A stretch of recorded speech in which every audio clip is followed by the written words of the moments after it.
I don't think the prosecution counsel will suffer any prejudice if the matter is pushed to Tuesday at 2 p.m. I therefore order as follows. The respondent to be remanded at Gigiri Police Station. He shall be escorted to this court at 2 p.m. after Honorable Atambo's ruling at Kiambu Law Courts. Those are the orders of the court. Sonko's lawyers vehemently opposed prosecution's application, claiming 24 hours given to respond to the application was insufficient and lamented the treatment the former county boss was receiving in custody. The allegations being made against the governor are serious allegations with the national and international dimensions. And it's proper and befitting and imperative that we give the court maximum assistance. If you do a chronology of the persecution that the governor has gone through in the last 3 years, you will come to the conclusion that we are not even sure whether he's not going to be arrested and charged again for a different offense.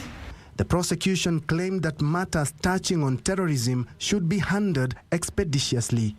It is totally in bad faith that the submission that was made before you, that the application before you is due to political instigated reasons. I absolutely state that that submission was totally made in bad faith. We are before you properly within the provisions of the Constitution, and they will have the time to respond, and they have responded to our application. The hearing, Your Honor. The Directorate of Criminal Investigations claims Sonko is financing terrorism activities and is suspected of planning to procure arms and ammunition using a syndicate and was also recruiting a group to disrupt peace. The DCI further claims the former governor has been procuring uniforms resembling the military attire, which is against the law. Sonko is now expected back in the same court on Tuesday 2 p.m. for submissions after his bail ruling on his assault case at the Kiambu Law Courts the same day. For Channel 1 News, I'm Ben Troinju.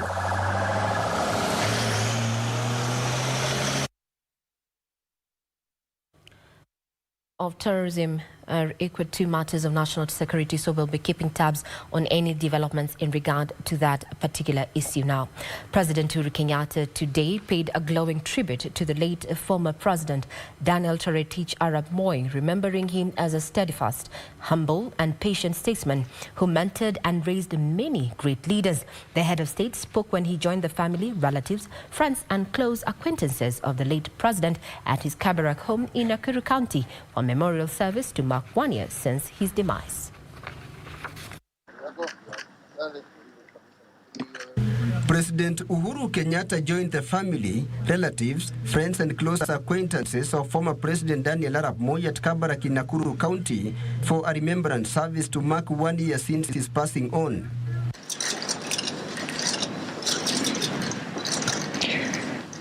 President Kenyatta pointed out that former President Moi was a true and respectful father of the nation who had friends from all walks of life. Who had great strength of character, great patience. Mzee Moi had that strength that comes from humility. Mzee Moi respected everybody. Na vile tumesikia pia na ni kweli. Mzee Moi alikuwa na marafiki katika viwango mbali ya society yetu ya Kenya. The head of state advised politicians angling for national leadership positions to emulate the late Moi by exercising the virtues of restraint, patience and humility.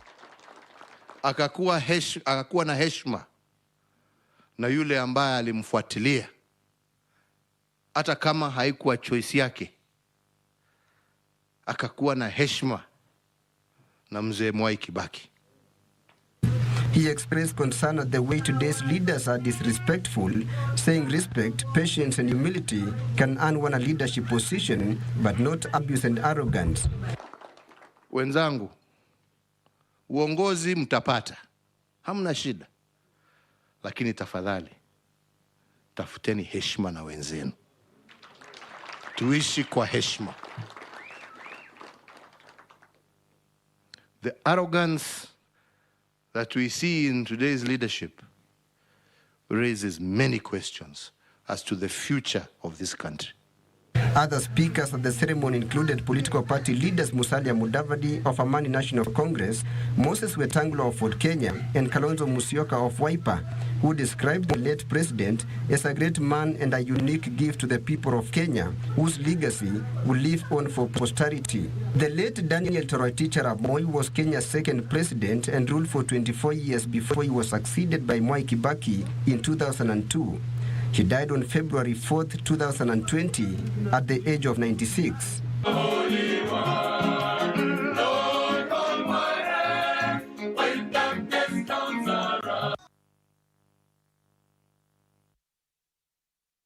Now, Deputy President William Ruto has said Kenya is on course in addressing the needs of ordinary Kenyans. He said he was content by the fact the country's conversation has shifted from leaders and positions to hustlers and wheelbarrows. Dr. Ruto spoke today in Lunga Lunga, Kwale County, where he opened the Mwangulu Police Station and Mureni Chief's Office that were financed by the National Government Constituencies Development Fund. He further accused the opposition leader Raila Odinga for his role in the problems facing the ruling Jubilee Party.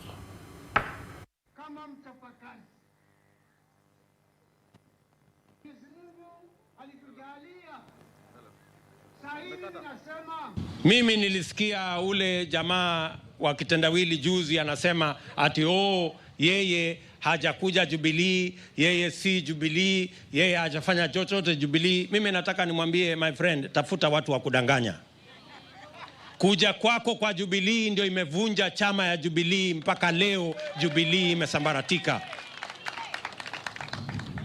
Wewe umekuja ukafurusha watu wote ambao walikuwa wa Jubilee. Leo bunge kamati zote imeingizwa watu wa ODM. Mimi nawauliza watu wa Lunga Lunga, kama alama ya chama ni wheelbarrow, na ile alama ya chama ingine ni mwavuli, na ile alama ya chama ingine ni chungwa, na ile alama ya chama ingine ni kuku, tofauti ya hizi alama ni kitu gani? Mbona watu wanasumbuka na wheelbarrow? Mbona wasiulize hii kuku ni ya nini? Tunaelewana? Kwa hivyo tutataka mtu anayejituma. Hii taifa hili la Kenya hatuwezi kumwachia mtu tu hivi hivi rojo rojo. Tutataka mtu ambaye anajituma, na rais wetu anayekuja wa 5 anajituma, William Ruto.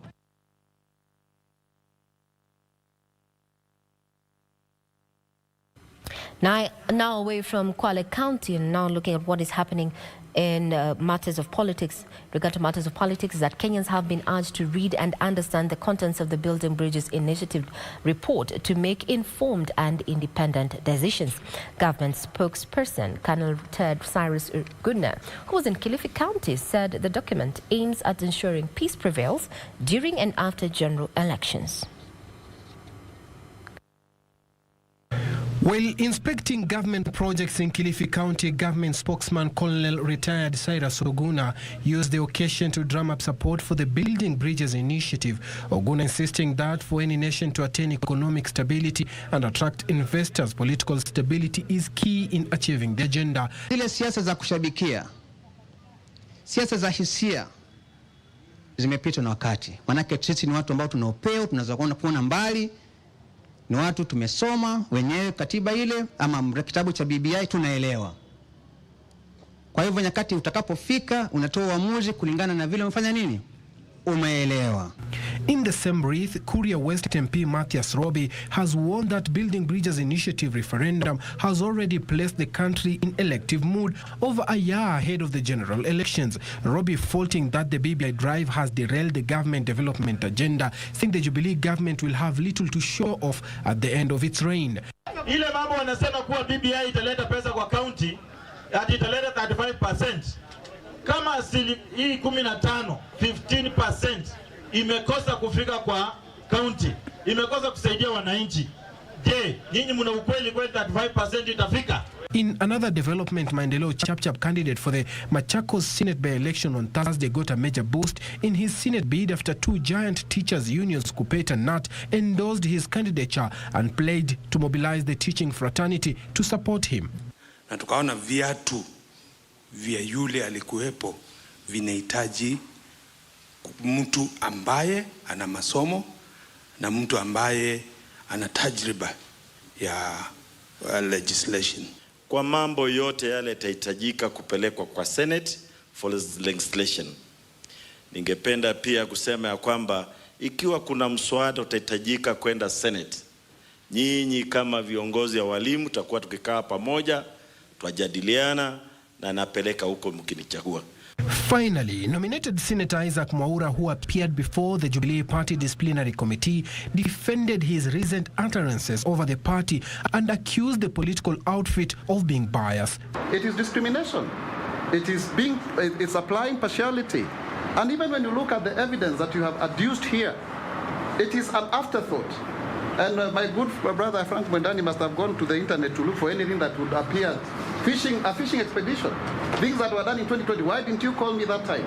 Suleiman Yeri, Channel 1 News.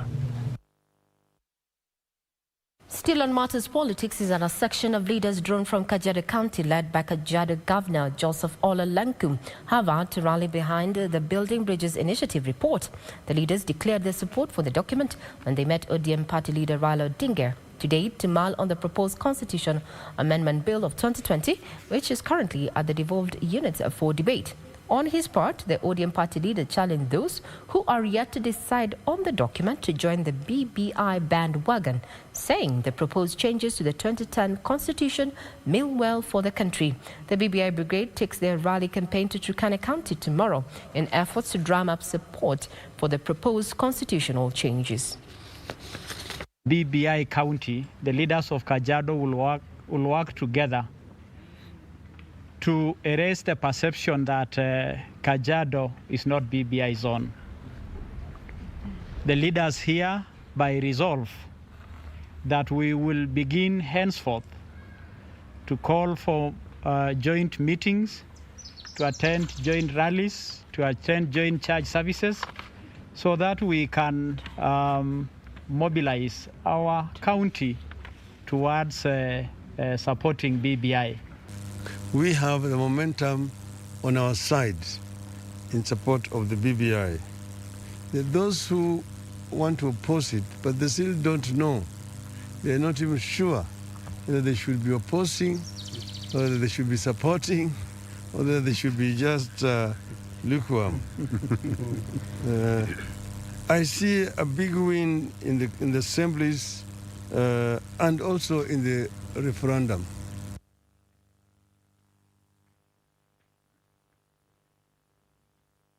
Now, a total of 59 deaths out of 1,773 total COVID-19 fatalities in the country are cancer-related. The statistics, which translate to 3% of COVID-19 patients with cancer as an underlying condition. Now, the grim reality comes as the country joined the international community in marking the World Cancer Day. The Ministry of Health says cancer screening services from level 2 hospitals are scheduled to be rolled out from next week. According to the Ministry of Health, cancer is the third leading cause of death in the country and the second leading cause of non-communicable disease deaths in the country.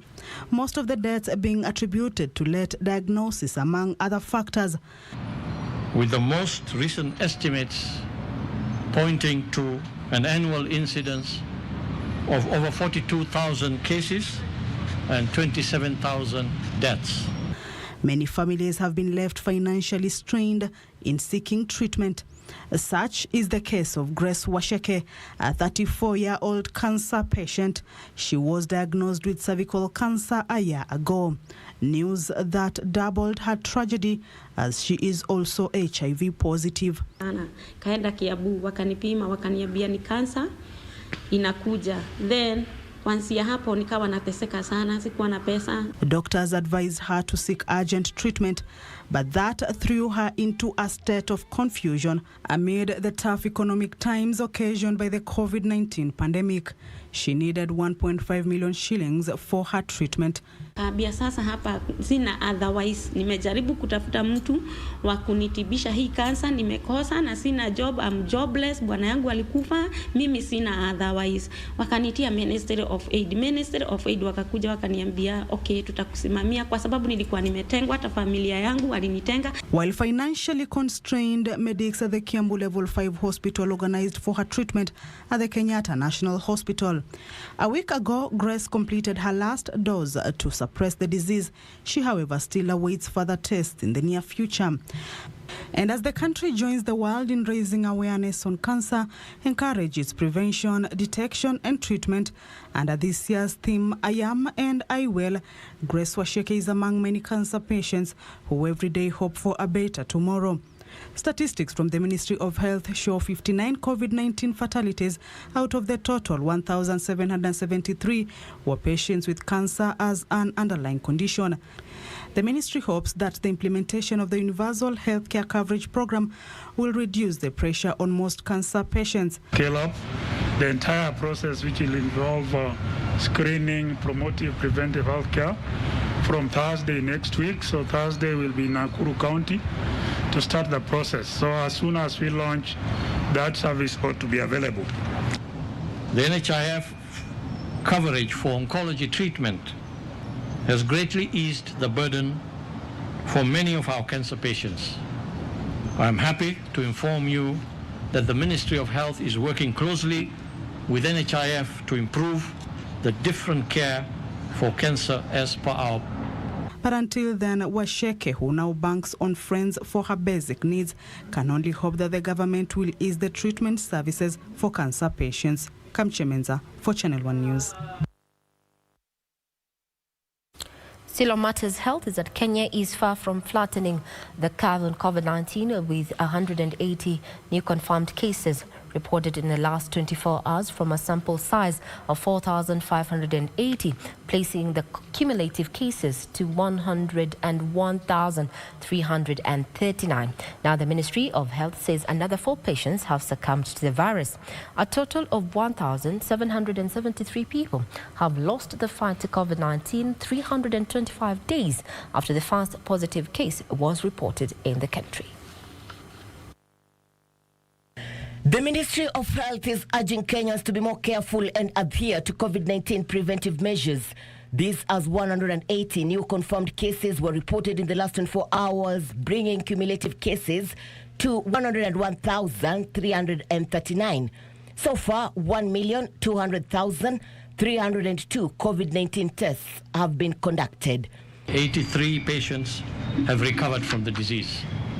53 from home-based isolation and care, while 30 are from various health facilities. Our total recoveries now stand at 84,143. From the new cases, the youngest patient is a 2-year-old baby, while the oldest is aged 88. Nairobi still leads with 99 new cases, Kiambu 33, Nakuru 8, Kajiado 7, Kisumu 6, Uasin Gishu 5, Mombasa and Taita Taveta recorded 4 cases each. From Nairobi, the 99 cases come from Westlands, Langata, Kibra, Dagoretti North, Kamkunji, Starehe, Ruaraka, Embakasi East, Kasarani, and I guess almost all the counties of Nairobi. 4 patients have succumbed to the disease, increasing the death toll to 1,773. The Ministry of Health says 460 patients have been admitted to various health facilities countrywide, while 1,432 are on home-based isolation and care. Irene Mchuma Odim, Channel 1. Now, on that note, we take a short break, but thank you for keeping us company. So we still have a long way to go. Tom Wema, thank you for your feedback. We're streaming live. Indeed, you can give us your feedback in regard to this particular broadcast. We take a short break. We'll be right back.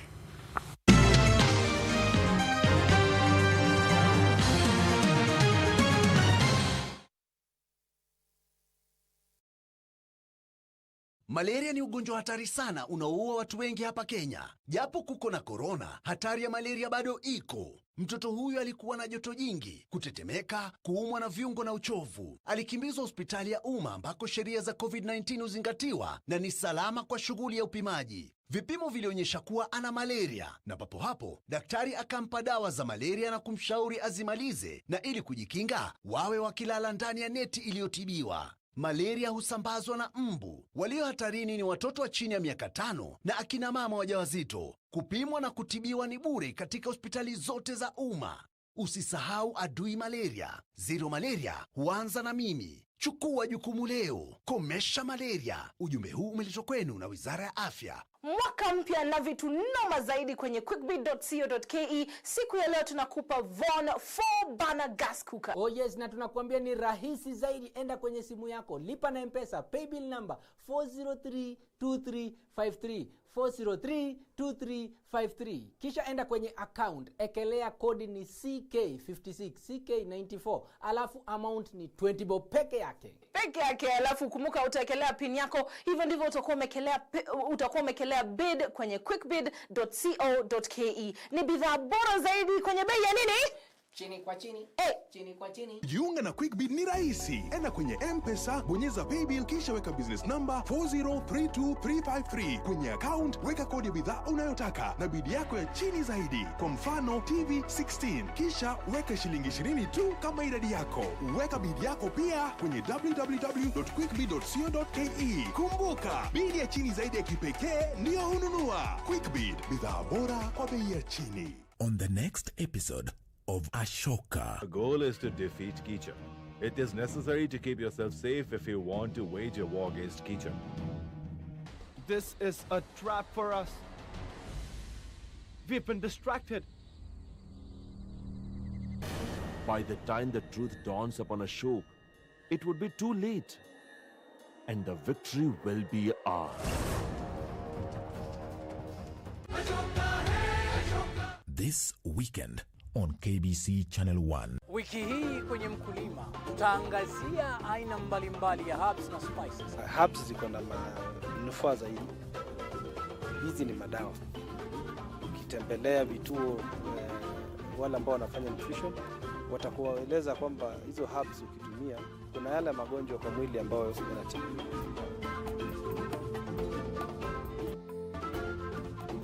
Kisha tukuze strawberry na cucumber ndani ya greenhouse.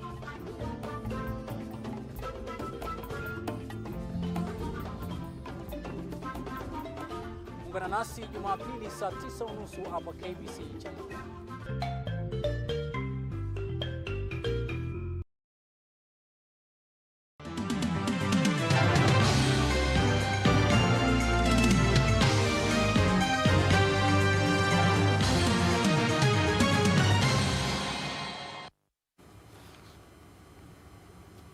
Good evening once again. Thank you for taking time to be with us on Business Inside. Now we cross over and leave the matters and delve into matters business, being that Thursdays is predominantly a business day. Now, how about we start off some good news in as far as agriculture is concerned, where the International Fund for Agricultural Development, IFAD, is offering Kenya a grant of 650 million shillings to facilitate Irish potato seed development.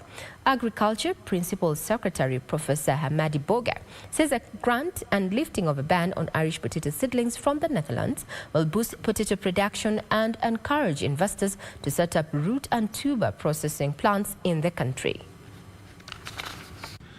Currently, Kenya produces a combined 3.6 million tons of root and tuber crops, which is well below the demand. To increase production, the government and International Fund for Agriculture are rolling out a 650 million shillings program that aims at producing high-quality Irish potato seedlings in Kenya. We are almost at the stage where we are signing with the National Treasury and IFAD for that to go forward, and we know this will also help the potato seed issues. So you see now about 90-95% they recycle what they have. So that one reduces the yield of the wear crop. Agriculture Principal Secretary Professor Hamadi Boga says the government has also lifted a ban on Irish potato seed importation from the Netherlands. Importation is going on, clean material, not infected material, which is the way it should be. Nobody will import infected material deliberately. It will kill our industry. If you bring in seed, potato seed as seed in this country, you're likely to bring in diseases from other countries. So I don't think the policy allows importation of seed of potato in this country. If they do, they have to do it in tissue culture, and it has to be properly monitored by KBC. To further create market leakages for farmers' produce, the government is considering tax incentives to millers who fortify their flour with cassava and other tuber crops. Factor in some incentives, because most of what they have installed is the traditional mono product milling system. So to blend, they will need another product line. So probably, as we discuss with them, we need to figure out what incentives can we give them. However, stakeholders are calling on cold storage facilities to help reduce post-harvest losses and stabilize prices during the harvest season. Every time we are approaching the main season, that is the March, April, and May long rains, farmers have to approach the cassava. They give it to cows, they give it to chicken, because they want the space to produce maize. So it's a real challenge. Farmers are being encouraged to embrace cassava cultivation to tap into the large West African market. Based on Rugby reporting for Channel 1 Business. Now, the national government has rolled out a program to restock public dams with fingerlings in efforts to grow fish production. Livestock and Fisheries Chief Administrative Secretary Lina Kilimo says the program that has started in Laikipia County will see the national government working with devolved units in the fingerlings restocking exercise for income generation and boosting nutrition as well as food security. Lake Victoria accounts for 62.5% of Kenya's fish output. Dwindling fish catch from Lake Victoria over the years due to water pollution and restrictions on fishing in neighboring countries has seen Kenya push for modern fish production, such as using fish cages and ponds. Some of the fish ponds have been abandoned or farmers face challenges accessing fingerlings. To address this, Livestock and Fisheries Chief Administrative Secretary Lina Kilimo says the national government is working closely with county governments to restock public fish ponds. Tunaweka fingerlings 10,000 kwa kila dam. Hivyo ni kumaanisha kwamba tutalete fingerlings ama vifaranga vya samaki 10,000 katika Laikipia County. The fingerlings restocking project, which is meant to boost income generation, nutrition and food security, mainly targets arid and semi-arid areas to ensure that residents have alternative sources of income. Mwaka jana nilikwambia tulifanya damu 16 na mwaka huu tutafanya 10, na tukipata hela tunaweza ongezea hata ziwe 20, manake damu tuko na nyingi, karibu 231 kaunti nzima. Speaking at Kinguka area in Laikipia County, Kilimo said the national government hopes to supply at least 100,000 fingerlings to public dams across the country. The Big Four agenda ya rais wetu ya food and nutritional security, yani lishe bora, usalama wa chakula na lishe bora, na sisi tunafanya upande wetu katika wizara ya kilimo, upande wa fisheries and the blue economy. Laikipia residents have welcomed the program, noting that they will embrace fish farming with the aim of increasing their returns.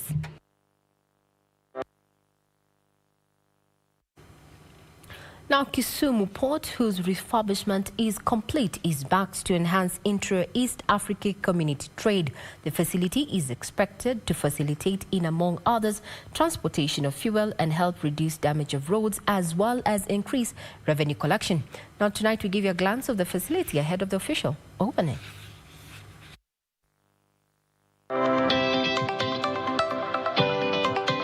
Kisumu Port, which was established in 1901, is pivotal to trade and movement of cargo and people within the Eastern Central African region. Over time, activities at the port of Kisumu came to a halt. All machinery, including tools needed in the smooth operations of the port, were grounded and left to rust away. The port has been refurbished in a process that involved an overhaul of replacement of key machinery. Tumesema ya kwamba hiyo bandari tutairudisha ianze kufanya kazi tena. Mji wa Kisumu uwe ndio utakuwa mji wa biashara. Meli ziwe zinaingia hapa, vijana wetu waweze kupata kazi. Tulianza na kujenga ile gati, hii gati ambapo Uhuru inasimama ikibeba mizigo. Tukairekebisha, tukaenda ile gati ndogo ambayo inapokea meli ndogo ndogo ambayo zinatoka Mwanza na zingine zinatoka Port Bell. Pia tukarekebisha ule uwanja ambapo tunaweka mali. Sasa tuna uwezo wa kupokea mali katika makasha 1000. Rehabilitation of the facility has been a blessing to residents who secured jobs and tenders to supply goods and services. Kwa nyumba yangu sitakuwa nakosa unga vile nilikuwa naikosa kabla kazi ya poti yaanze. Na pia itaajiri wafanyikazi wengi. Hiyo pia itakuwa kwa sasa ni income. Moja hizo ndio vitu ambazo zinaweza kudevelop county yetu. One of the biggest tasks here was that of repairing MV Uhuru, a ship that roared back to life 13 years after going silent. Watu wa Kenya Navy na watu wa wale retire wa Kenya Railways walikuja pamoja wakatengeza. Hiyo ni kitu, zile spare za hizo system zao ziko ndani, walipata tabu pia kupata. Alafu walitengeza kutoka chini mpaka juu. MV Uhuru is built as a special ship for transporting rail wagons which aid in the transportation of petroleum products from Kisumu to Tanzania and Uganda, enhancing businesses in the East African region. Na katika kila trip, ile safari, emaili, hiyo yenyewe tani yake, ule uwezo wake ni tani 1180. Na ina uwezo wa kubeba lita 1,000,000 kwa kila safari. Na unaona kuwa hiyo imesaidia sana nchi, kwa sababu kama safari moja itachukua lita 1,000,000, hayo ni malori mangapi? Malori karibu 35 ambayo yatachukua wiki nzima labda kufika kule Uganda, lakini inachukua masaa 17 peke yake. Security has been enhanced here, with the government assuring investors that the port of Kisumu is ready for business. Bandari nzima ya Kisumu, ufuo mzima, na pale tutaweka mizigo pia, lazima tujue uwe na usalama ya binadamu na hizo vitu viliwekwa va kupelekwa huko nchi nyingine au kuja transshipment hapa. Hii ni kitu lazima tufanye, usalama lazima uwe nao. Tuko na one stop center ambayo imefunguliwa, inafanya kazi. One stop center ni center ama ofisi ambayo ina idara zote za serikali ambazo zinahusika katika clear mizigo. The revival of the port of Kisumu is expected to create business opportunities.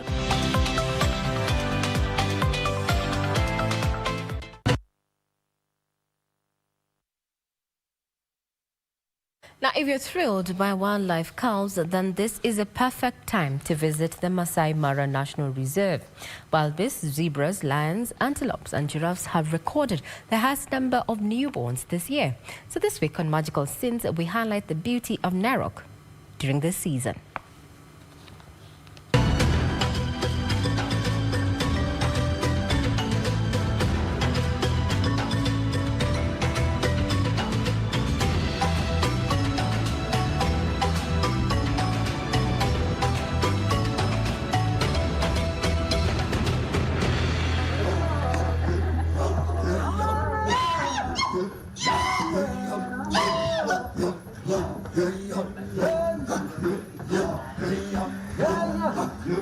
The Masai Mara National Reserve in Narok County has something for a visitor throughout the year.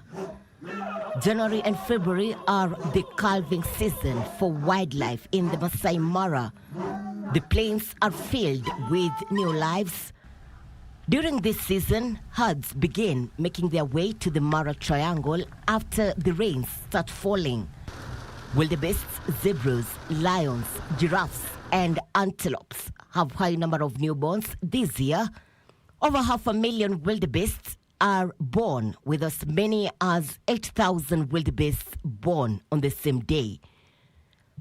The zebras, giraffes, and antelopes mostly feed on grass shoots, which are usually left behind by the wildebeests since they are less appetizing to baby wildebeests.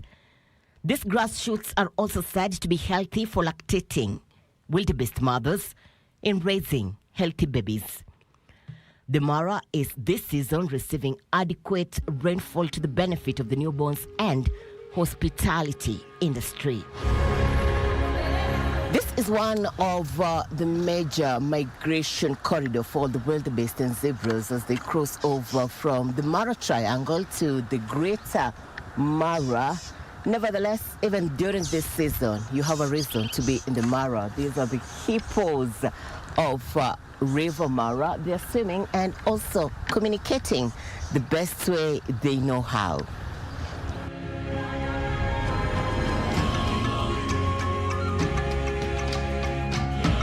Water level is slightly high, but all these hippos are warming up. They're really enjoying this moment. But when the migration is here, all these hippos will always pave the way, and this will be a lot of carcasses. You might not stand where we are now because of all these smells from the dead of the wildebeest. But then this is great. We can smell and have this beautiful morning together here. Migration of the wildebeest comes from Serengeti. They normally come the north for two reasons. One thing for pasture and are mating. So they come and mate here for about 4 months, and then they go and do the calving in the Serengeti plains. And but again, we have in the Mara some residents wildebeests that migrate from the conservancies into the reserve about the same time.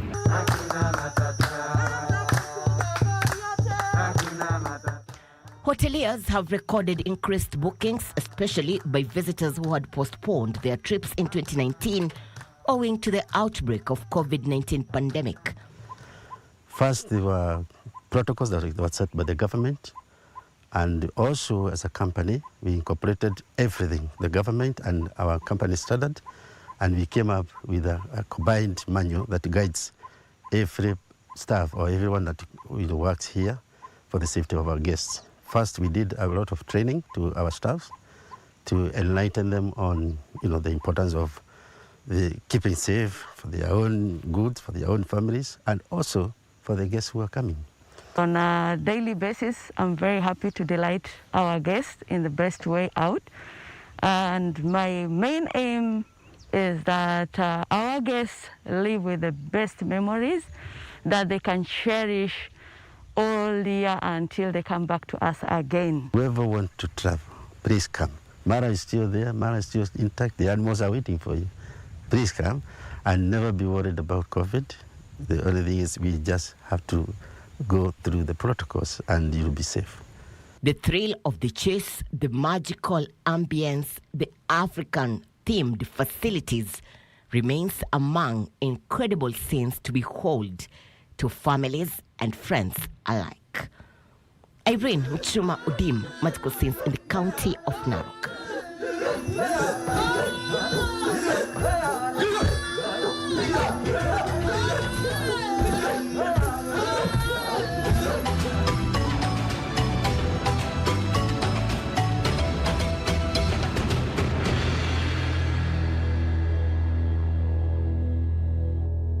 Refurbishment of the 234 million shillings Lichota airstrip in Migori County is due for completion within the next 5 months. Acting Kenya Airports Authority Managing Director Alex Gitari says once complete, the airstrip will ease transport along the Western Kenya tourism circuit and consequently boost tourism activities in the region.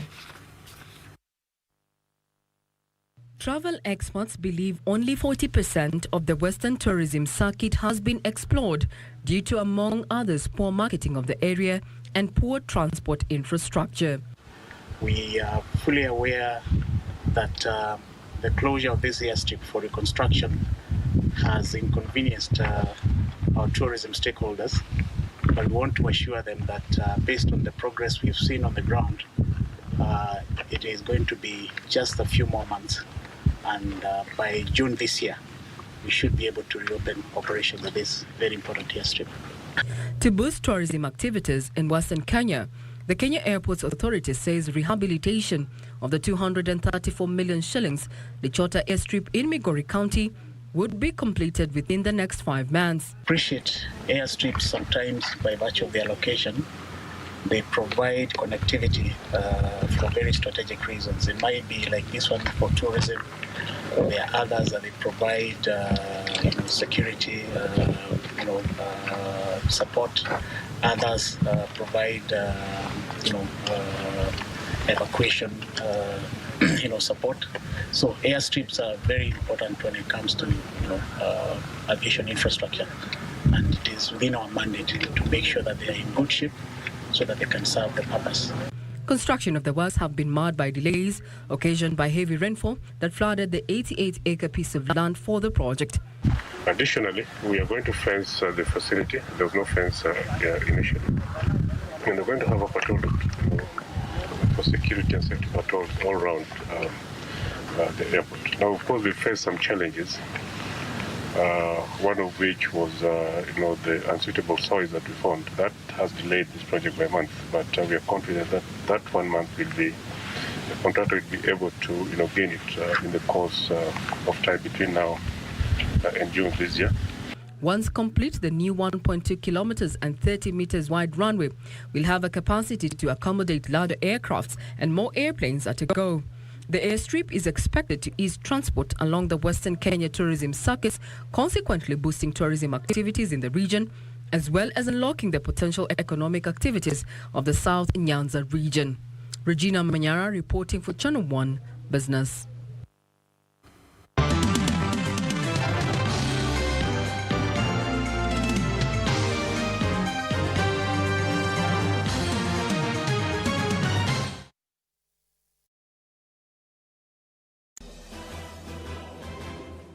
The Kenya Defence Forces KDF is pleased to announce to the public the recruitment of General Service Officer GSO cadets, General Service Officer GSO cadets, undergraduate degree holders, specialist officers, general duty recruits, tradesmen and women, and Defence Forces constables, which is scheduled to take place in the month of February 2021.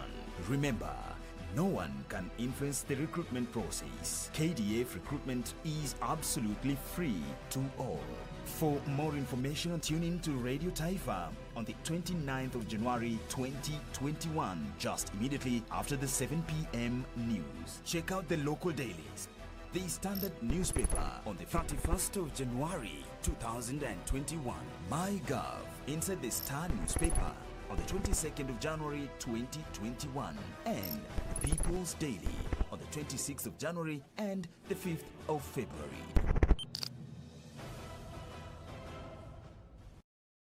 Next on. Nyinyi kalisheni Kamau kidogo, tutaonana siku ingine.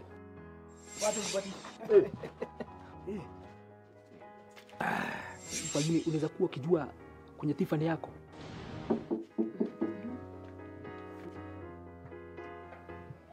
Jess.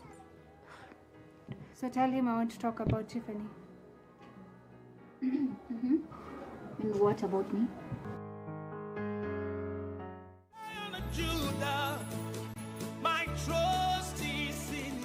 Jumapili hii kwenye runinga ya KBC, ungana naye Askofu Michael Wanderi wa kanisa la Christian Foundation Fellowship Kiambu kuanzia saa 1 hadi saa 2 asubuhi. Ningetaka nikwambie, our Jehovah God, because the Bible says he is the same yesterday, today and forevermore. He is able to take you to a place of abundance. He is able to take you to Rehoboth in the name of Jesus Christ. Kipindi ni neno la neema, ukiletewa naye Askofu Michael Wanderi wa kanisa la Christian Foundation Fellowship Kiambu.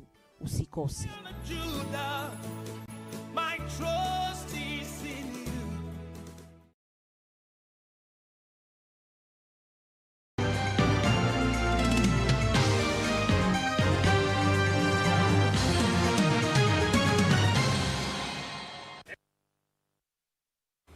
Good evening once again. Now, amid the COVID-19 disruptions, businesses employed various strategies to remain afloat.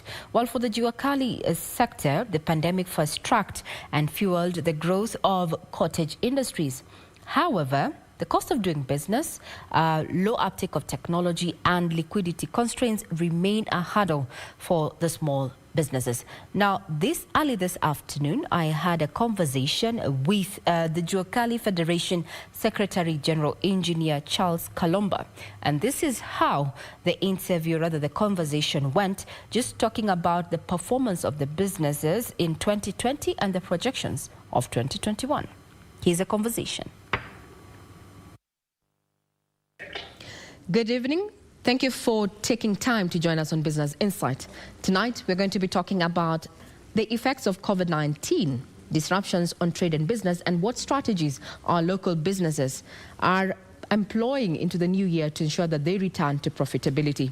Joining me this evening in studio is none other than Engineer Charles Kalomba, who is the Director of Micro and Small Enterprise Authority in charge of manufacturing and Jua Kali. Thank you, sir, for your time. Thank you so much, Regina.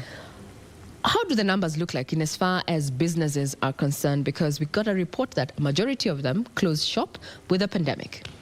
Yeah, thank you, Regina. My name is Engineer Charles Kalomba. I do a lot in many institutions. It's not just MSEA, with NITA, with Jua Kali, with other institutions which are not really allowed in this country. Business is continuing, but business has really suffered. And we are privileged today that we are remembering His Excellency the late President Moi on a memorial service like this. We are happy because he's the one who came up with the concept to really identify and pronounce Jua Kali to be an industry way back in 1986. So we've come a long way with the process, and today Jua Kali in this country is the one that is employing masses, as you hear from statistics. Business after COVID, we have suffered because when you talk about financing, all the financing institutions went down because they were not identifying Jua Kali for financing. Where we are in MSEA, at the Micro Small Enterprise Authority, the government has had favor with us to give us some money to do a few things here and there. In the initial economic stimulus package in 2008, I participated in the establishment of the economic stimulus program on CIDCs, Constituency Industrial Development Centers. I also was involved in the markets development, which is one of the key areas that this country can grow in. Now, if you look at what the Jua Kali are doing, especially in manufacturing, they are lacking funds, number one. Then the requisite technology that they're supposed to be using to do production has been wanting. And then the training component that is supposed to be supporting them for sustainability is an issue. But if you ask me, this is one of the opportunities in life that COVID came. So COVID has been a rehearsal. We don't know when we are perfecting it. Maybe we have just rehearsed and something else is coming almost like that. But if you look at what's happening in the country, before COVID, everything was made in China. Everything was made in India. Today, at least 40% to 50% of the product in the market today is locally made. Locally. So from where I'm hearing, Engineer, is that local businesses have taken the COVID-19 disruptions by storm and diversified, their production portfolio. Being within the value chain, what would you say are the lessons that we learned from the COVID-19 disruptions from a business and trade point of view, local trade for that matter? Correct. Thank you, Regina. Because COVID came and there were no imports because of the dangers around COVID imports. And now everybody established their business in regards to what are the opportunities in the market that I can supply. Today, we have a lot of Jua Kali people who have been given contracts by the Chamber of Commerce to supply masks for KEMSA. And the LPOs have just been signed. Many Jua Kalis have signed. They have picked the LPOs. And we've been guided. as Jua Kali, is that this is where you procure your material for making the masks. These are the standards which KEBS has given, and this is how you produce the mask, and this is how you package, this is how you label them, and this is how you supply. So for the first in the history of this land, we are getting the Jua Kali guys now engaging in a system where they can get value as a rehearsal, and I said it already, as a rehearsal, so that whatever can come now, Jua Kali can engage it head on. And they can, now, yes. You've said it's a rehearsal. Yes. But now let's look in hindsight. We are talking about a global vaccine. A vaccine is in the offing. We expect that the bunch towards the end of this year. So what happens to this sector that has emerged, that has been focusing on personal safety equipment, the sanitizers, the masks and such? What happens to this industry post-COVID? Yes, one of the things that I will tell you, and that has not happened in this country, sanitizer is about alcohol and aloe. And aloe, we have the best environment for growing aloe. Now, we're not taking advantage of farm to manufacturing of aloe and blending with the alcohol to make our own best sanitizers. So you find we are still doing a lot of mass imports of the ingredients that makes sanitizers. Then again, soaps. We have a lot of raw material and minerals in the country that we can make our own soaps, liquid soaps for washing and even packaging, even for the region, commercial region and East African community.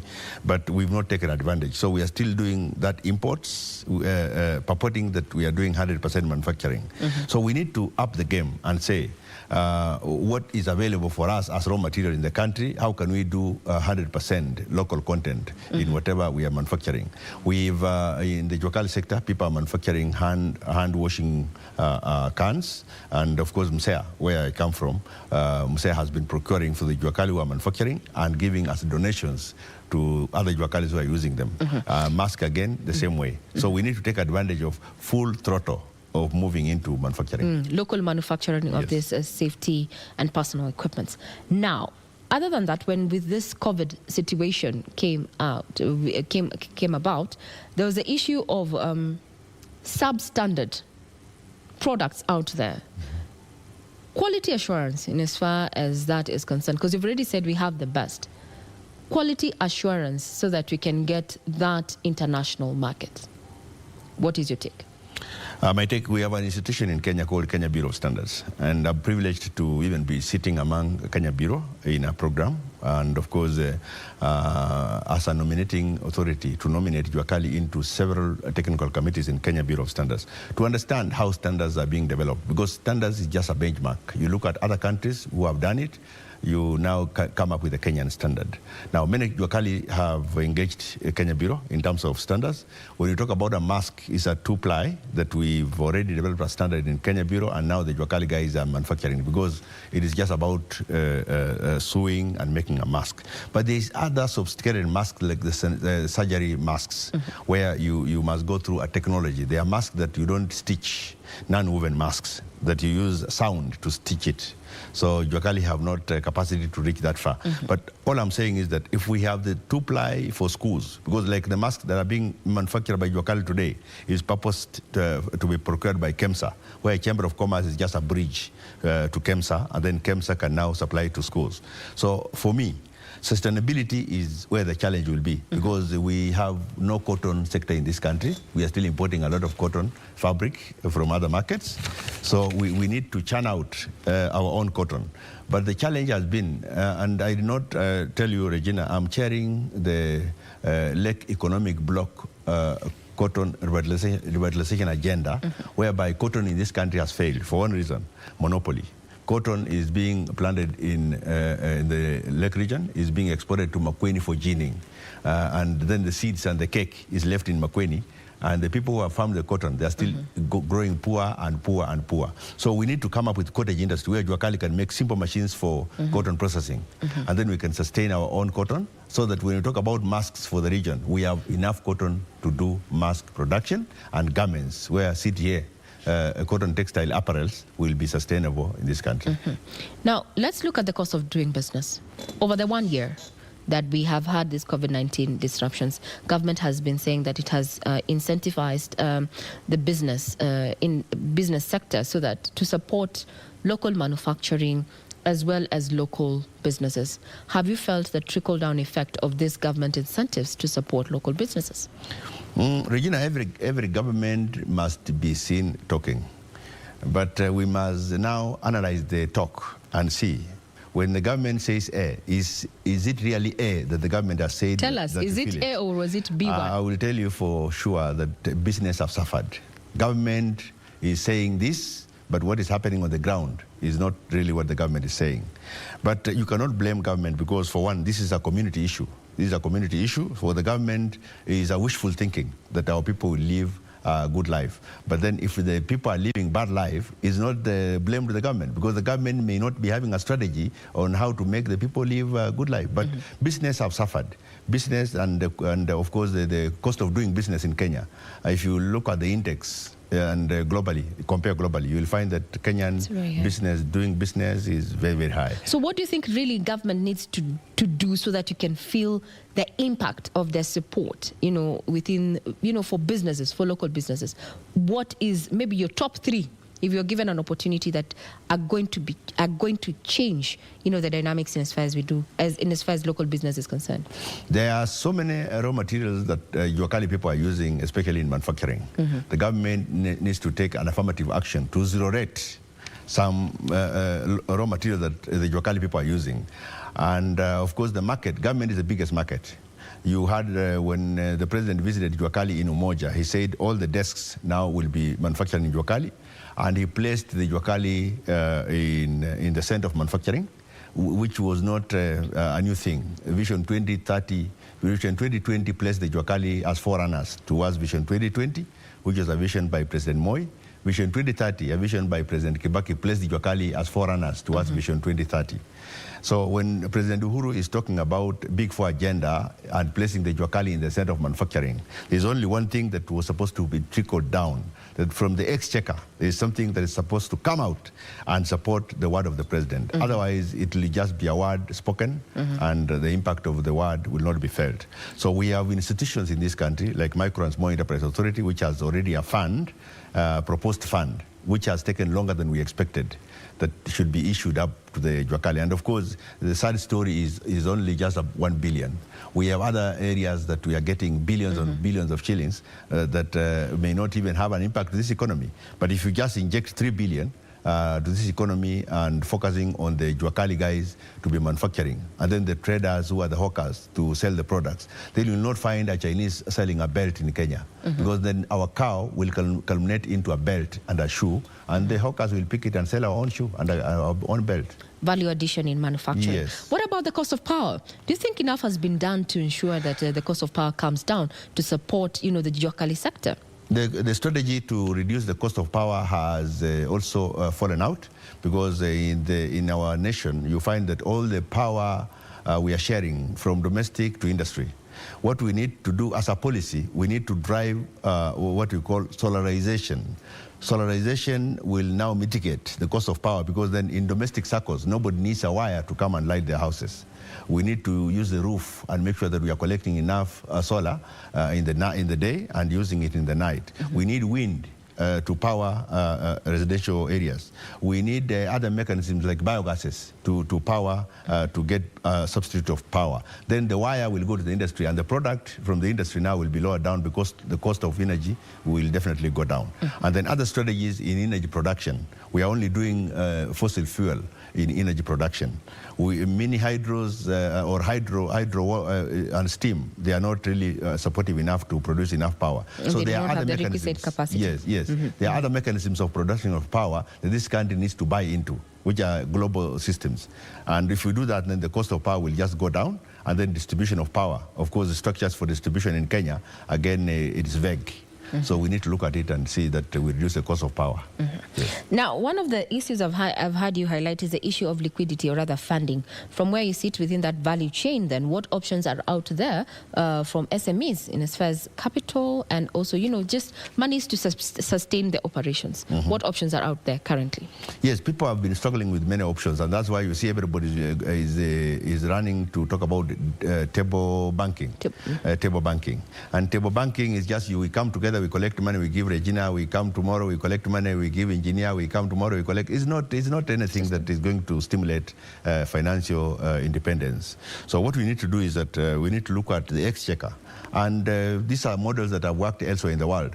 That from the exchequer, we can package people who are in need, and then they can borrow affordably from stimulation from the exchequer.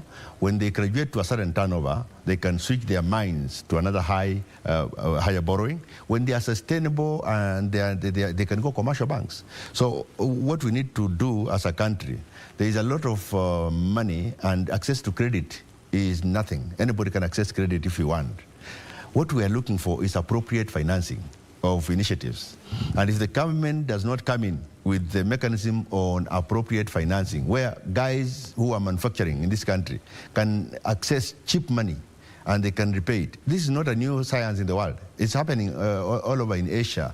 I've been to some countries in Asia where this is happening. So we've been enticing our government to listen to this agenda, and of course the harmony, in the ministerial harmony, where the ministry that is dealing with this docket of Jua Kali, because Jua Kali cuts across. If you go to the Ministry of Water, go to the Ministry of Industry, but it's hosted in one ministry. How do we become supportive as a ministry so that other ministries can support? We have an agenda in the center, then everybody is supporting for the purpose of growth. Let's shift focus and look at regional integration. Yes. The African Continental Free Trade comes into effect, or that came into effect beginning of this year. Jua Kali sector, are you eyeing this new opportunity to just expand, your horizon in as far as doing business? We're looking at export portfolio and such.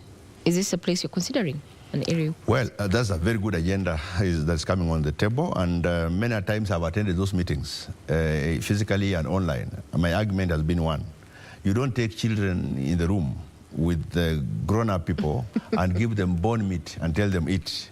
Children know 1 year they can't eat bone meat. You start them on milk. You take them on liver. In fact, minced liver, not just liver, minced liver. Then you give them minced meat. Before they know, they are eating bone meat when they are 10, 15 years. That's what is not happening in this country. Because then everybody who says I'm a manufacturer, they come together, sit on the table, they share the cake.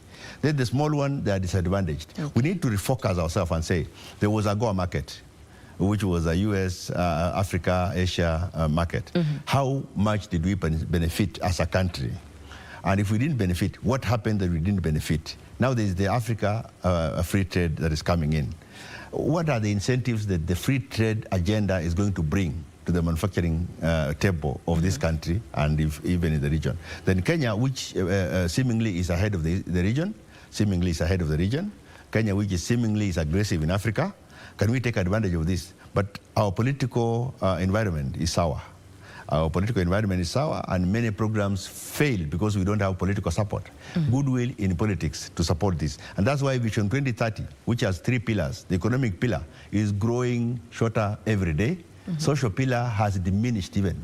No Kenyan can buy you a soda now. Then we have the political pillar, which is growing every day twice.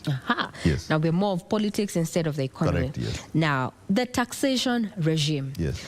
The exchequer has been looking at means and ways to expand the tax bracket to include the Jua Kali sector. As a player, what is your take on this? Yes, Kenya Revenue Authority has done well in the past, but there has been very little regard to look at the bottom of the pyramid, where the Jua Kali guys are lying. We have the micros, then we have the small guys, then we have the medium guys, then we have the large at the apex.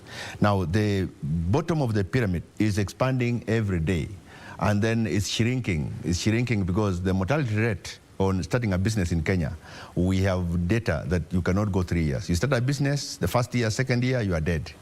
And of course, then if business are dying at that rate, then it means we are at risk as a nation. So what Kenya Revenue Authority should do is to come up with a program. Number 1, an awareness program. Number 2, a stimulant to stimulate these people as a tingling carrot. That if you want my data in terms of payment of taxes, what have you planted in me for you to get my data? That's what is missing in this country. Then nobody has a program to support the Jua Kali guys to grow. Everybody's looking for them to support the economy to grow. It is a mismatch. So we need to go back and where I come from, we say, when you go to hunt and you are shooting animals and you are not shooting either, you turn your bow. So time has come for this country to turn the bow. Maybe the arrow now will get an animal. So the Jua Kali guys, we have a base where people can pay taxes. But if you don't plant a seed in them, then you are just wasting your time. You chase them, they may not even be knowing, because they don't, first of all, they don't have the information on what are taxes. Number two, what are taxes doing? Number three, how do we pay taxes? Number four, where are taxes being paid? You tell Jua Kali guys to go iTax, you tell them to go what? We must be able to simplify taxes for the Jua Kali people to understand how to pay taxes, number one. As we are working towards a close of this conversation, now that we're here, the Jua Kali sector is here, and this we're calling them COVID times. What does the future portend for the Jua Kali sector post-COVID? Where are the opportunities that you want to focus on going to the year?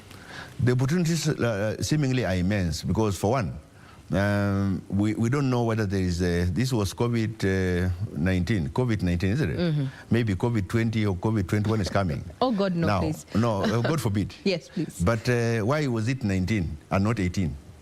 You get it? So you can ask yourself a question. Why was it 19 and not 18? And is there anything else going to come which is not COVID? So we are already prepared. And I said in the start that it is a rehearsal. So let Kenyans pull up their socks and know very well that anything can happen. If COVID came and Kenyans don't know how to make a mask, then all the masks could be coming from China. If COVID came and Kenyans don't know how to make a soap, then all the soap would be coming from China. And the economies of this world that were prepared already before COVID, they were prepared that they knew anything can happen. So when an eventuality hits us, what can we do as a country? So Jua Kali, I will tell you today, we are prepared. We just need the nation to be prepared and support us in our preparedness, then we shall master this animal. Indeed. Very well said. I'm not going to water down that conversation there. We've been listening to Engineer Charles Kalomba, who has very many titles, including being the Secretary General of the Jua Kali Federation and the Director of Micro and Small Enterprise Authority in charge of manufacturing and Jua Kali. The Jua Kali sector is ready. It just needs the rest of the country to be ready to walk in that direction, including the policymakers to support, first of all, sensitize, then support the sector. Then we can grow the economy. Thank you very much for your time. Thank you very much, sir, for your time to coming to the studio and sharing that insight in regard to what lays ahead as far as the Jua Kali sector is concerned. Thank you very much. I'm Regina Manyara. Do not go away.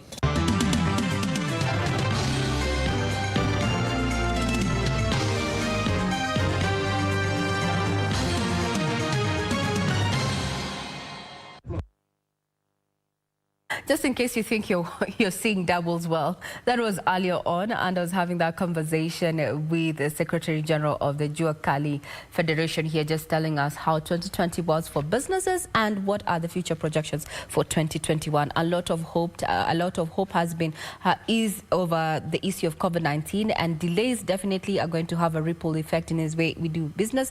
But for the Jua Kali sector, as clearly as you've heard there in that conversation, it remains resilient and has a few challenges here, one of them having to do with the policies around it to support it to grow the cottage industries. And there's a quick question that I asked engineer there.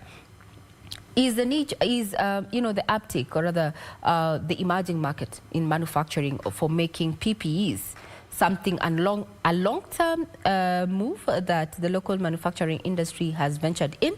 Or is it just a knee-jerk reaction? He said, and these were his words, well, COVID-19 made us do a rehearsal as to what we can locally manufacture. We don't know when this COVID situation will abate, but if it doesn't, we are ready. And even ready for exports. That's a conversation around the Jua Kali. Remember, you can get it on our website. That is www.kbc.co.ke. Now, we still focus on those stories that have been making headlines.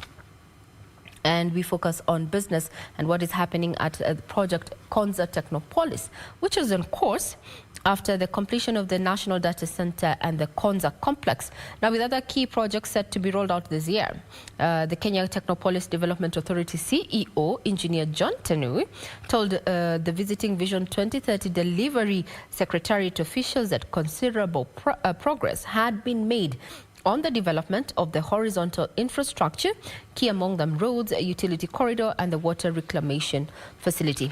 Hear the details of this and others in our corporate news roundup.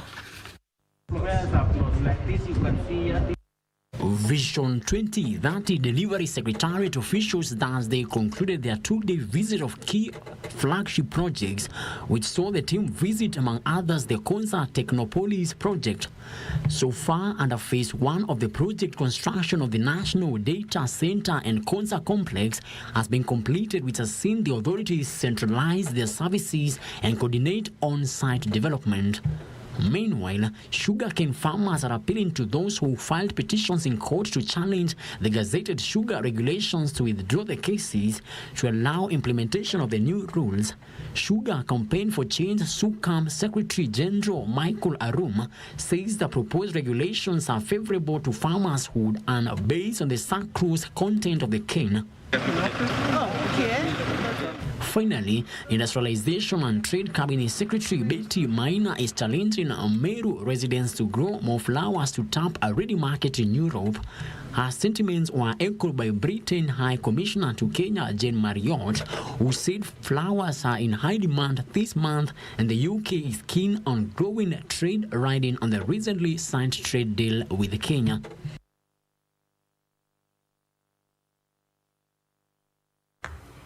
Now, from the corporate scene, we'll look at stories that have been making headlines in the African continent, where Egypt has retrieved some 5,000 ancient artifacts from the Museum of the Bible in Washington, D.C., after a lengthy negotiation of 5 years.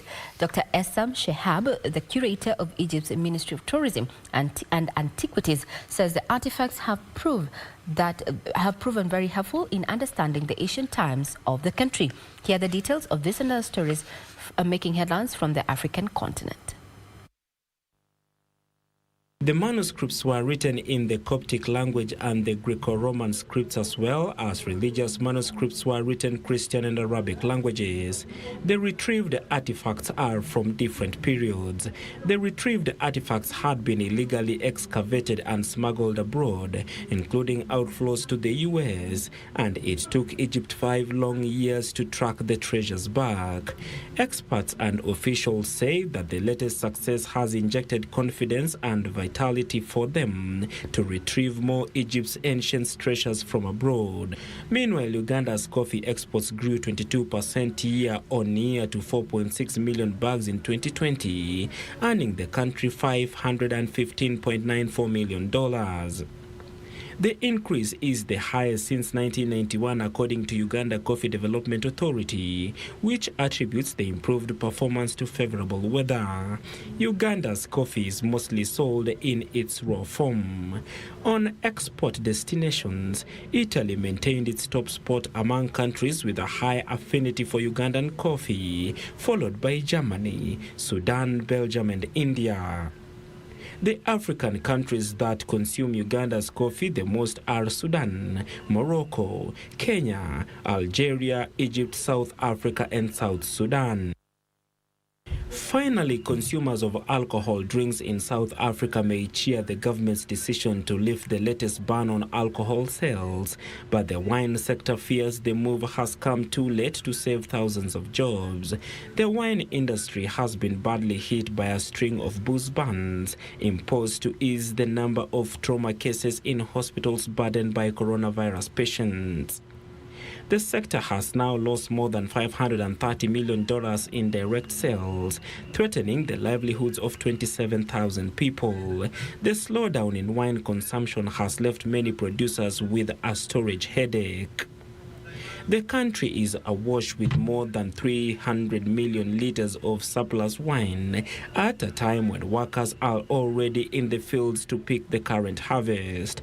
Many vineyards lack the space for the grapes or the money to harvest, bottle, and label for the 2021 season. The wine industry employs 269,000 people and contributes nearly 55 billion rand to South Africa's economy.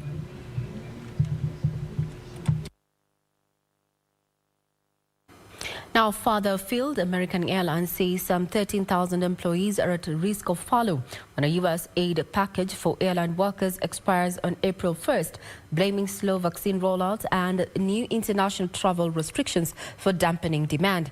Aviation unions are pushing for $15 billion in U.S. payroll assistance to protect jobs through the summer. Details of this and other stories from across the globe. Fort Worth, Texas-based American furloughed 19,000 workers when a previous round of U.S. government payroll support ended on October 1st, but recalled them in December after a fresh $15 billion for the industry through March was availed. United Airlines has sent fresh furlough warnings to 14,000 employees, while Delta Airlines and Southwest Airlines have averted layoffs, mostly thanks to voluntary leave programs. American and United also offered voluntary deals to reduce staffing last year, but were still forced to furlough. Meanwhile, Royal Dutch Shell's profit dropped to its lowest in at least 2 decades last year as the coronavirus pandemic hit energy consumption worldwide through the company, though the company said it expected to raise its dividend again in a sign of confidence. Shell's adjusted earnings for 2020 slumped 71% to $4.8 billion, the lowest since at least 2000. Shell's debt-to-equity ratio rose throughout the year, but the Anglo-Dutch oil company was able to avoid the huge losses of its rivals, partly thanks to strong results from its network of more than 45,000 filling stations across the world. Finally, workers across Colombia, the world's second largest country for exporting fresh cut flowers, are busy preparing for the flower export season ahead of the upcoming Valentine's Day. The Colombian Flower Exporters Association estimates that as many as 700 million flowers will be exported to nearly 100 countries. Many flower enterprises have taken strict epidemic prevention measures in order to adapt to the local epidemic prevention requirements and ensure the epidemic prevention standards of flower exports.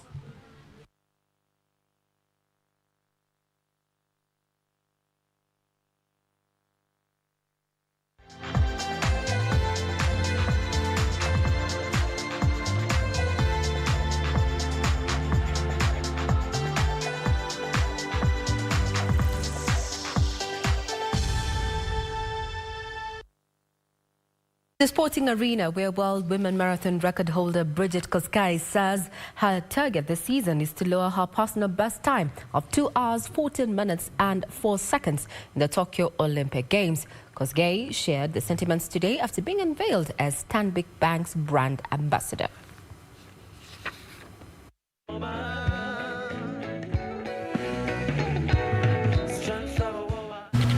Bridget Kosgei, who will be making her debut in the Olympic Games, was chosen to lead the Kenyan women's marathon squad for the Summer Olympics in Tokyo, Japan. The other athletes chosen in the squad were Vivian Cheruiyot and Ruth Chepngetich. The current marathon world record holder with a time of 2 hours, 14 minutes and 4 seconds, achieved in 2019 at the Chicago Marathon, has been appointed to be the brand ambassador for Stanbic Bank. So inategemea tu mtu yote mwenye anakuja anasema nataka nifunje hii rekodi, nataka nifunje hii rekodi. Kila mtu anajaribu kadri ya uwezo wake ili aweze kufika mahali mimi nimefika. So kama mimi nasema any person can break, is not, that record is not sio ati nakaa hapo mpaka mwingine anaweza kuja ku break, kama sio mimi tena mwingine anaweza kuja ku. I mean, we're working with Bridget, but it's also to support it as well. As we start to look at her journey and say, what is her journey? And why do we create a legacy for her? Because unless we actually support and promote ourselves, I mean, most people don't know Bridget, what she's done. Kosgei has, however, rubbish plans of featuring in the 5,000 and 10,000 meters races. During the 2016 Rio Olympic Games, Kenya clinched 2 gold medals in the marathon races, courtesy of world men's marathon record holder Eliud Kipchoge and Jemima Sumgong. Frederick Mwoki for Channel 1 Sports. Congratulations there to Bridget Kosgei, and all the best as you train for the Tokyo Olympics. Now, the Kenya national rugby men and women teams are set for their trip to Madrid, Spain this year for a series of high-performance preparation events hosted by the Spanish Rugby Federation and World Rugby. This is after the two Kenyan teams received a sponsorship boost of 2.8 million shillings from the National Olympic Committee of Kenya to go towards their training in Madrid ahead of the 2020 Tokyo Olympic Games set for mid this year in Japan. The trip to Madrid comes at a time which is said to be very opportune for the teams, as rugby was one of the sports that was late to resume training after the resumption of sports guidelines that were released by the Ministry of Sports. The high-performance training in Madrid will have about 12 men and 12 women teams.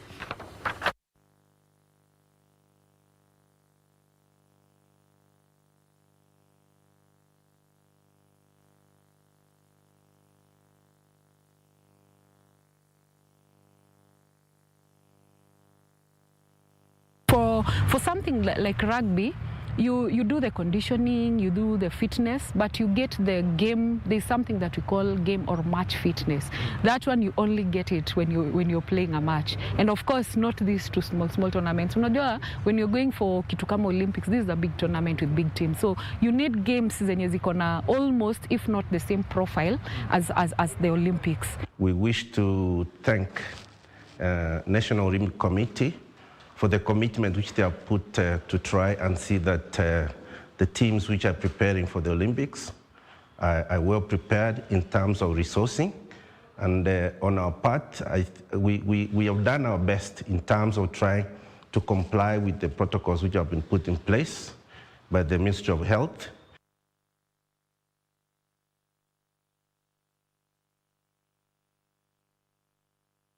Bandari FC will start their FKF Betway Cup title defense with a match against Moranga Seal on the weekend of the 13th and 14th of this month. This is after FKF conducted the draw for the fixtures, which attracted 64 teams this season. 64 clubs expressed interest in taking part in this season's FKF Betway knockout competition. Among them, 11 Premier League clubs, 5 National Super League sides, as well as clubs taking part in the Division 1 League and branch leagues. Defending champions Bandari will be up against Moranga Seal, while Kariobangi Sharks will lock horns with Flamengo FC. AFC Leopards will clash with Taita Taveta All-Stars, while Posta Rangers will have a date with Rware FC. It's a plus for the clubs, it's a plus for the players, it's a plus for the federation, and a chance also to try and commercialize this cup, as well as give players the much-needed opportunity to showcase their talent. So, of course, as you say, we are happy. COVID, of course, remains a challenge. Even as we roll out this, it will be with strict adherence to the FKF COVID-19 protocol and the laid down regulation by the Ministry of Health. Sofapaka will lock horns with Kitale All-Stars as Administration Police battle Alphonse FC. The finals have been slated for 31st July this year. We're hoping that this time it's going to be different, and we are going to see a winning team that can represent us in the CAF Confederation. So for now, I think we'll just hope and pray, as the CEO said, we'll just hope and pray that everything flows well and we get a winner, as opposed to what happened last year. The tournament's winner will bag 2 million shillings and feature in the CAF Confederations Cup. The runners-up will pocket 1 million shillings. Third placed and fourth placed teams will get 750,000 and 500,000 shillings respectively. I remind you that Gor Mahia, that's the Green Army, beat Bandari over the weekend. Well, now you know. Now, Mathare United registered their second draw for the season in the Football Kenya Federation Premier League, that is FKF, after being held to an all-one draw by Western Steamer today in a match that was played at the Kasarani Stadium. The Slam Boys, who are at the relegation zone, have only won one match in 7 league matches so far, same as Western Steamer.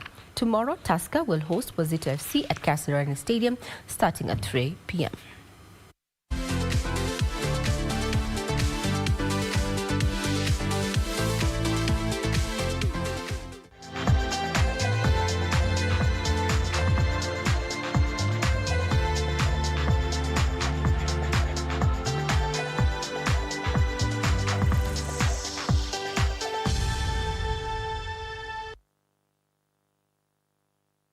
Well, that puts a cap to matters of news this evening, being Business Insight. Thank you for each and every person who made this possible, including you, our viewer, who took time to be with us. We have been streaming live, so thank you very much, Tom Mwama, as well as Ethan Korir, and the many others who have been watching this particular broadcast. Let us meet tomorrow in the morning for Kudzacha. Friday being Friday, we speak Swahili. Have a pleasant evening. My sign language interpreter has been Madam Lucy Mwaura. Be good, be kind, be safe. I'm Regina Manyara.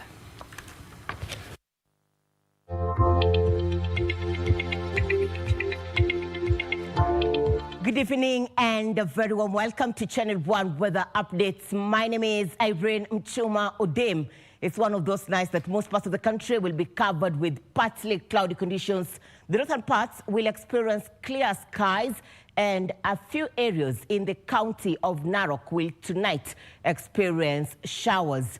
Tomorrow, we're expecting sunny intervals to dominate most parts of the country. The northeastern parts of the country will experience sunny periods. The coastal strip, the capital, and counties around the region, equally to the Lake Basin region and western sector, will mainly be sunny. Even the county of Samburu, but the northwestern at the far end, it will mainly be sunny, and those are sunny periods. In the afternoon, we'll see an increase of wet conditions just over a few places in the country, and these will largely affect Narok, Bomet, Kericho, and Kisii areas. Also a few areas in the county of Kisumu, and these will be around Lake Victoria. But the northern parts will continue to experience sunny periods. The coastal strip and southeastern lowlands will experience sunny intervals. The capital will, in the afternoon, experience sunny intervals, and these will also largely be dominated over the western parts of the country. Let's cross over to temperatures, and this is it. The capital is tonight experiencing highs of 16 degrees Celsius. Tomorrow, the highest temperatures across the country will be experienced in Lodwar at 37 degrees Celsius. And for you in Kisumu, tomorrow expect highs of 31 degrees Celsius. And for residents in the county of Lamu, be prepared for highs of 32 degrees Celsius. Let's now cross the borders and have a look at the international forecast. Good night and see you tomorrow, God willing.